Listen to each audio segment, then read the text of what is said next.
Hey guys, welcome back to Unapologetically You. If you're a returning subscriber, thank you for subscribing. I'm glad you're here. If this is your first time visiting, it's your first time watching these videos, make sure to subscribe, make sure to hit the little bell. I get new videos out, you'll be notified of those videos. If you liked this video by the end of it, give it a thumbs up and comment below. Let me know what you thought about it. Quick review of the Huda Beauty Obesseion neon palettes. I know they just came out recently and I haven't gone around to buying them till this weekend, but I wanted to still go ahead and do a review on them, how they apply, and if they're a yes, no, maybe, is it worth the price. If you want to know my honest opinion, my review on Obesseion palettes, stick around, sit back and let's chat makeup. 3 things that I like about these palettes thus far from using it. I bought them 2 days ago and I wanted to use it before I even reviewed it. I think that reviewing something without using it kind of defeats the purpose because I can't really give you my opinion on it unless I wear it on my lids and go out or do something throughout the day in order to give you more of a honest opinion on whether or not I like the eyeshadows. I had purchased Huda Beauty's eyeshadows previously and honestly I really like them. They're pretty good, very pigmented, last really long, but I never purchased anything of hers that had more of a brighter shade. So I wanted to try it out, see how it would work, see if it was pigmented still. I think certain colors, when you go either too bright, they can either be a little bit blotchy when you apply it or chalky really. So I wanted to see if that was the case with these little Obesseion palettes. I got the pink one and I got the green one, or the lime, whichever you want to call it. I didn't get the third one, but when I was at Sephora, I still went ahead and did some swatches with her third neon palette. And I was a little nervous, even though I still swatched them at the store. I was still a little nervous because when you apply eyeshadow, sometimes it doesn't sit as well or it ends up looking a bit more chalky, or depending on the actual pigment. The eye look I have today, I created it with this palette.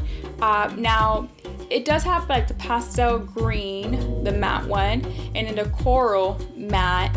And then you're also gonna have your lime matte, which the lime matte's right here. And as you can see, I have been using these. I actually, the eye look I have today, I created it with this palette.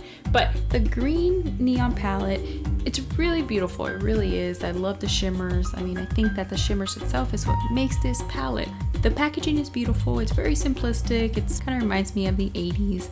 Now the shades themselves are really buildable, which that's a good thing because you do have to apply more if you want a more dramatic effect. Otherwise, it's gonna end up looking either very light green, or if you blend out too much, it's gonna end up looking a little bit yellowish. For the fuchsia, you have your rose matte, your hot pink matte, your bright fuchsia matte. Let me go ahead and open that up. Your bright pink matte. You got your light pink shimmer, your lavender shimmer, your violet silver shimmer.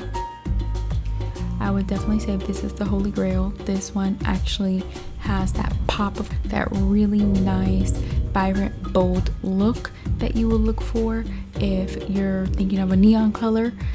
This pink palette definitely takes the prize for that. So I'll go ahead and swatch these for you as well. As far as the swatches go, I wanted to do more of close-up without my ring light and with my ring light. Like, you can see the contrast between the two pigments in these palettes and how it looks when you have regular lighting versus your ring light lighting. It does look a lot more vibrant and a lot brighter, especially the shimmers. But overall, I will say with the shimmers, if you do not use a glitter primer, even if you prime your lids with, for example, I used the Urban Decay Ocean Primer, it still did not give me that vibrancy I wanted from the shimmers.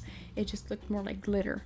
The pop of the shimmers, I had to use a glitter primer, and that's the only way I got that contrast. You know, you will have some fallout when you're putting on the shimmers, so be mindful of that.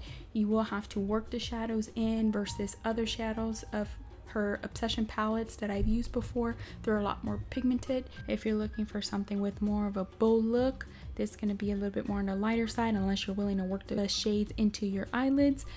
At a scale 1 to 10, I would definitely give it an 8, and the only reason is because of the actual eyeshadows are a bit harder to They don't look as vivid or bold as I wanted them to for the neon green, but they do for the neon pink. So if you want something more bold, go for either the neon pink or the neon orange. So comment below and let me know what you guys think about these palettes. Is it a hit for you? Was it a miss for you? Let me know what you think below. Subscribe, make sure to hit the little bell and hit the notification button, so when I get new videos out, you'll be notified of those videos. And give it a thumbs up if you like this video. Drop a comment below, let me know what you want to see next time. Peace.